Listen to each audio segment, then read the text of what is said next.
Oke, kita mulai. Anda sudah memberikan kami sekumpulan potongan ayat dari Al-Quran, dan saat kami membacanya, ada satu benang merah yang terasa kuat banget, yang muncul terus-menerus. Konsep dualitas. Jadi hal-hal yang selalu punya pasangan kontras gitu. Betul. Nah, misi kita hari ini simpel aja. Kita mau coba mengerti gimana sih cara Al-Quran menyampaikan pesannya. Karena dari sumber yang Anda berikan, kelihatannya ada dua gaya penyampaian. Ada yang sangat jelas dan to the point, tapi ada juga yang penuh kiasan dan butuh perenungan lebih dalam. Kita akan bedah bersama-sama. Menarik sekali. Mari kita mulai dari fondasinya dulu. Ada satu ayat di awal surah Hud yang sepertinya bisa jadi kunci pembuka.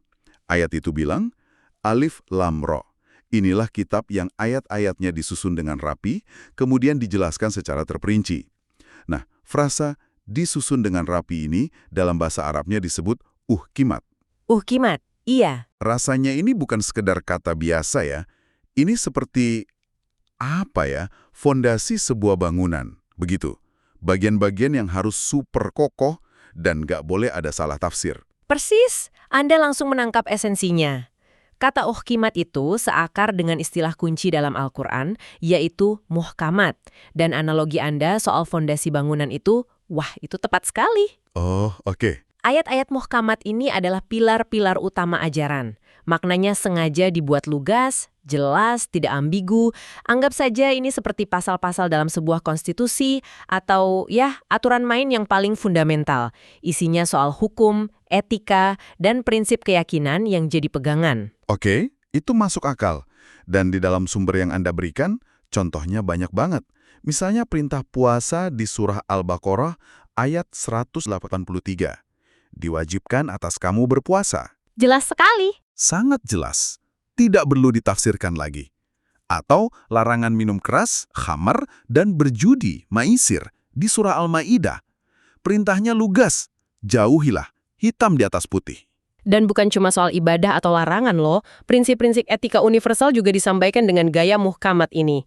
Contoh yang paling kuat dari sumber Anda ada di surah Al-Ma'idah ayat 32, yang bilang, barang siapa memelihara kehidupan seorang manusia, maka seakan-akan dia telah memelihara kehidupan semua manusia. Wah, itu dalam sekali maknanya. Coba bayangkan, sebuah pernyataan etis yang begitu kuat dan universal disampaikan dengan sangat gamblang. Inilah ayat-ayat yang menjadi panduan praktis dalam hidup. Baik, jadi ada ayat-ayat yang berfungsi seperti buku panduan praktis, langkah 1, 2, 3. Tapi jujur aja, ada juga bagian-bagian dalam Al-Quran yang bikin kita garu-garu kepala. Hah, iya tentu. Misalnya huruf-huruf di awal beberapa surah, seperti Alif Lam Mim di awal surah Al-Baqarah, itu kan tidak punya arti harfiah. Nah, ayat seperti ini masuk ke kategori mana dalam kerangka ini? Nah, Anda baru saja masuk ke pasangan kontrasnya, ayat mutasyabihat. Ini adalah ayat-ayat yang sifatnya alegoris, kiasan, atau metaforis. Mutasyabihat, oke.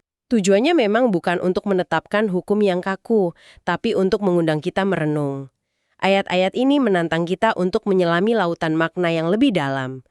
Kalau ayat muhkamat tadi adalah fondasi yang kokoh, ayat mutasyabihat ini lebih seperti langit-langit katedral yang dihiasi lukisan indah yang membuat kita mendongak dan berpikir tentang kebesaran sang seniman. Oh, oke. Jadi yang satu itu buku panduan, yang satunya lagi lebih seperti puisi yang maknanya harus kita renungkan dalam-dalam. Begitu ya perbandingannya? Tepat sekali. Huruf-huruf seperti alif, lam, mim itu contoh sempurna. Ketiadaan makna harfiahnya seolah menjadi pesan pertama dari Tuhan. Ada hal-hal yang berada di luar jangkauan pemahaman absolutmu. Ini adalah undangan untuk merasakan ketakjuban sekaligus kerendahan hati. Itu penjelasan yang menarik. Tapi, bukankah bahayanya ayat-ayat mutasyabihat atau yang puitis ini adalah orang bisa menafsirkannya sesuka hati sampai menyimpang jauh? Di mana batas antara perenungan mendalam dan penyimpangan? Pertanyaan yang sangat krusial. Dan disinilah kedua jenis ayat ini bekerja sama. Al-Quran sendiri yang memberikan jawabannya. Ia menegaskan bahwa ayat muhkamat yang jelas adalah umul kitab atau induk dari kitab suci. Umul kitab. Induknya. Betul. Artinya, setiap renungan terhadap ayat mutasyabihat yang kiasan tidak boleh bertentangan dengan prinsip-prinsip kokoh yang sudah ditetapkan di ayat muhkamat. Fondasi harus tetap jadi acuan. Jadi, ayat yang jelas menjadi pagar pengaman agar perenungan kita tidak liar, sementara ayat yang kiasan memastikan perjalanan spiritual kita tidak pernah berhenti dan selalu dinamis. Oke, saya paham. Jadi ada keseimbangan antara pegangan yang pasti dan ruang untuk eksplorasi. Konsep jelas versus kiasan ini sepertinya langsung menyambung ke ide tentang lapisan makna. Ada makna luar yang kelihatan mata, dan ada makna dalam yang tersembunyi. Benar sekali. Dan untuk ini, sumber yang Anda berikan menyajikan sebuah studi kasus yang luar biasa. Kisah perjalanan Nabi Musa dengan seorang hamba soleh yang dalam tradisi sering disebut Khidir dari surah Al-Kahf. Kisah yang sangat terkenal itu. Kalau kita lihat dari luar, dari perspektif Musa, tindakan si hamba soleh ini benar-benar tidak masuk akal, bahkan kelihatan jahat. Pertama, dia melubangi perahu milik nelayan miskin yang baru saja baik hati memberi mereka tumpangan.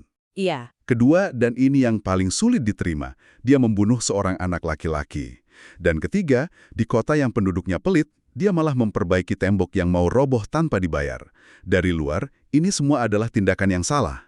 Tentu saja. Dan disinilah Al-Quran secara dramatis menunjukkan jurang antara realitas lahiriah dan hakikat batiniah. Musa, yang mewakili logika dan hukum lahiriah, terus-menerus protes. Tapi di akhir perjalanan, sang hamba soleh membuka semua kartunya. Dia menjelaskan hikmah atau makna dalam di balik setiap tindakannya. Tunggu sebentar. Melubangi perahu orang miskin mungkin masih bisa dicari alasannya. Tapi membunuh seorang anak, itu tindakan yang ekstrim. Dari sudut pandang etika manapun, ini sulit sekali diterima. Gimana teks ini membingkai tindakan itu agar bisa dipahami sebagai kebaikan batin? Ini adalah puncak dari seluruh pelajaran dalam kisah itu. Hamba soleh itu menjelaskan bahwa tindakannya bukan berdasarkan penilaian pribadi, melainkan pengetahuan langsung dari Tuhan.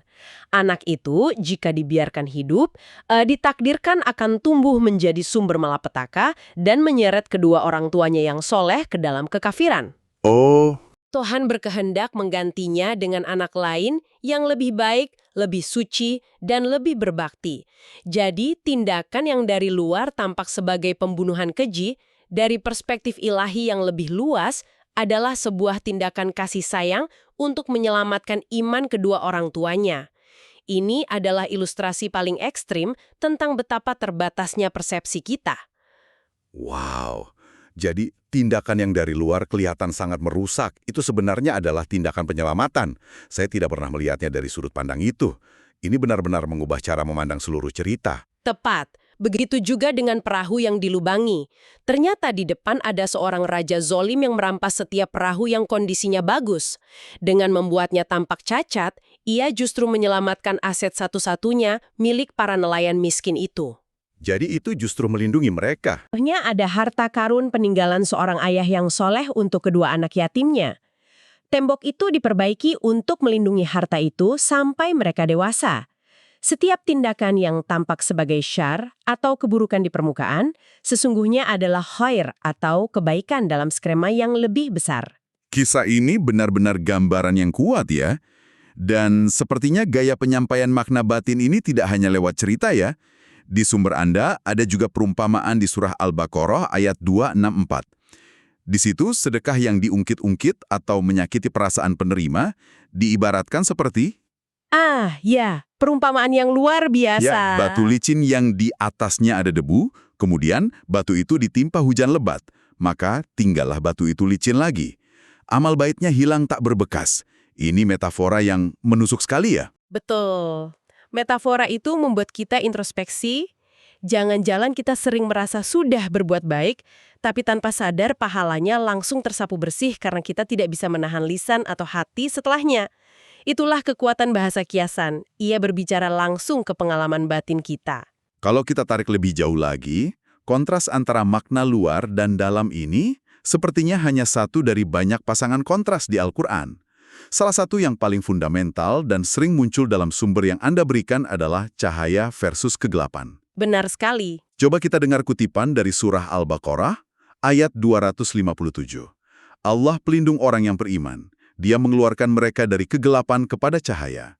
Dan orang-orang yang kafir, pelindung-pelindungnya adalah setan, yang mengeluarkan mereka dari cahaya kepada kegelapan. Metafora ini sangat sentral. Cahaya atau an-nur dalam Al-Quran bukan sekedar cahaya fisik. Ia adalah simbol untuk iman, pengetahuan, petunjuk, dan kejernihan. Sebaliknya, kegelapan atau az-zulumats, dan menariknya, kata ini sering digunakan dalam bentuk jamak, seolah menyeratkan ada banyak jenis kegelapan. Oh, bukan cuma satu gelap ya? Tepat. Kegelapan itu adalah simbol untuk kekafiran, kebodohan, keraguan, dan kesesatan. Jadi perjalanan iman itu digambarkan sebagai sebuah gerakan eksistensial dari kondisi gelap menuju kondisi terang. Tunggu dulu. Tepat di ayat sebelumnya, ayat 256, ada pernyataan yang sangat kuat. Sungguh, telah jelas perbedaan antara jalan yang benar dengan jalan yang sesat. Lalu ayat setelahnya langsung bicara soal mengeluarkan dari kegelapan menuju cahaya. Apa ini berarti penjelasan itu sendiri yang berfungsi sebagai cahayanya? Anda menangkap benang merahnya dengan sempurna. Teks itu secara sadar membingkainya sebagai sebuah klarifikasi. Jalan yang benar itu sudah dijelaskan, sudah diterangi, sehingga perbedaannya dengan jalan yang sesat menjadi nyata. Jadi sudah jelas bedanya? Sudah jelas. Pilihan kemudian ada pada individu, dan untuk memperkuat argumen Anda, ada ayat lain di surah Al-Hadid yang secara eksplisit mengatakan bahwa Tuhan menurunkan ayat-ayat yang terang, ayat bayinat, dengan tujuan spesifik. Mengeluarkan kamu dari berbagai kegelapan menuju cahaya, ini secara langsung mengikat konsep ayat-ayat yang jelas, yang muhkamat tadi dengan fungsinya sebagai sumber cahaya. Jadi semua tema besar ini, makna lahir batin, cahaya gelap, pada akhirnya turun ke pilihan-pilihan kita sehari-hari ya? Di sumber Anda ada beberapa pasangan kontras lain yang seolah jadi gema dari tema inti ini. Tepat.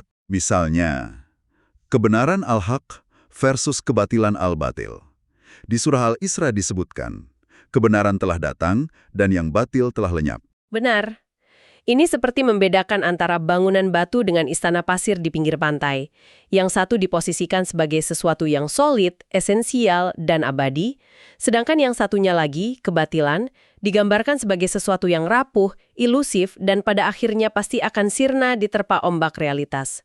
Ini kerangka filosofisnya. Lalu ada juga dualitas yang lebih terasa di level personal, yaitu kemudahan al-yusr versus kesulitan al-usr.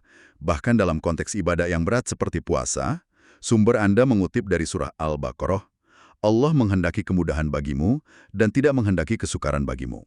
Betul sekali. Seolah-olah selalu ada prinsip keringanan yang menyertai setiap tantangan. Tentu saja. Dan puncaknya adalah dualitas pamungkas yang menjadi konsekuensi dari semua pilihan hidup. Surga versus neraka, pahala versus siksa. Teks-teks dalam sumber Anda melukiskannya dengan kontras yang sangat sensoris dan tajam. Iya. Surah Al-Waqiah membagi manusia menjadi golongan kanan yang penuh kenikmatan dan golongan kiri yang penuh penderitaan. Atau perbandingan di surah As-Safat antara nikmatnya surga dengan gambaran mengerikan tentang pohon zakum di neraka, yang buahnya seperti kepala setan.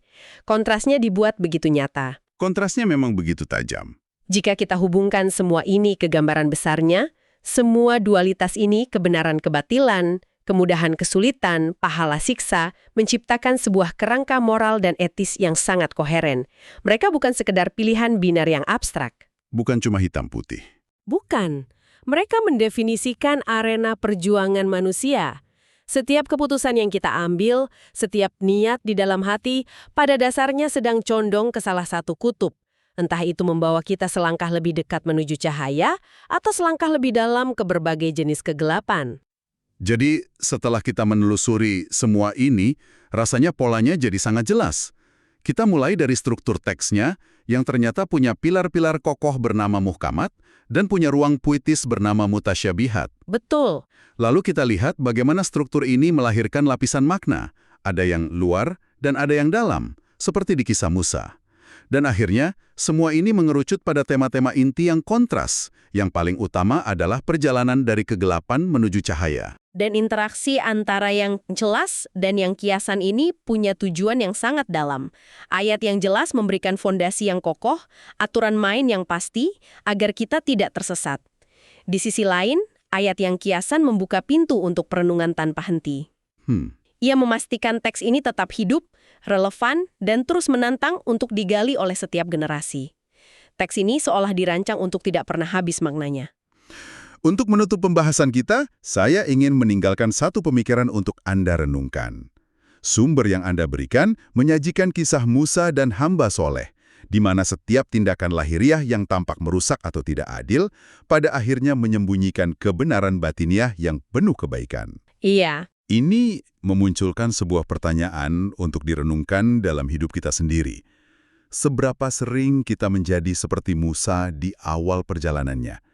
Cepat menghakimi sebuah situasi, seseorang, atau bahkan sebuah kesulitan yang menimpa kita, hanya karena kita terpaku pada penampakan luarnya yang tidak kita sukai. Dan seberapa sering kita mungkin luput dari hikmah dalam yang terkandung di baliknya.